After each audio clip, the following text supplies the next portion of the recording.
Hey guys, I figured I would show you how my bookshelf door worked, or Murphy door as I've heard it called, in case you wanted to make your own. Maybe seeing how mine work might help you or inspire you. So mine is fixed in place. It's just, seemingly ordinary bookshelf, unless you were to pull on this book here, which releases it and allows it to open. So that's the basic function of it.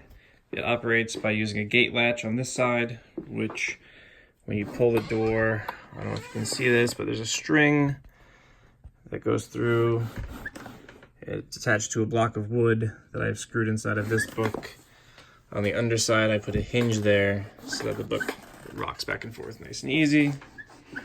When I pull that, pulls the string, pulls the gate latch, and that's that.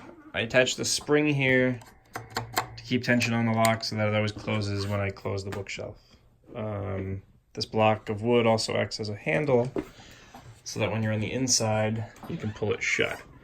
So you can see I have the inside latch here, the male end, and when I pull it shut, it latches like so. It doesn't push forward. Let me turn the light on. It latches like so. So we're in.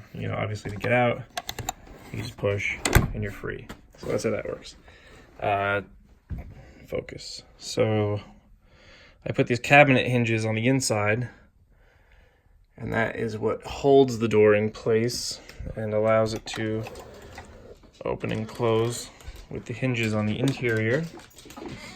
That way, from the outside, you don't see anything. Forget the paint job. I figured since it was a hidden wall, you wouldn't look at that anyway, but... Hey! Sorry about the dogs.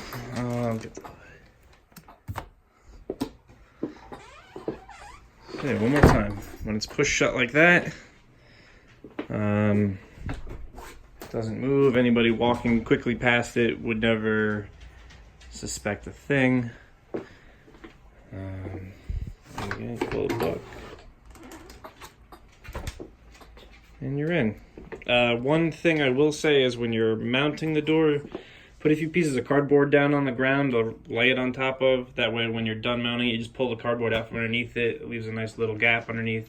A very small one, but it keeps it from sliding on the floor back and forth when you're using it and creating any sort of scuff mark that would become a dead giveaway. There was like a pebble that got stuck under the door and it was sliding back and forth at one point. So if it was ever against the floor altogether, it would just leave a big scuff there. I guess that's it. If anybody has any questions, feel free to ask. Hopefully I can help. If you like this, thank you. Best of luck with your own project.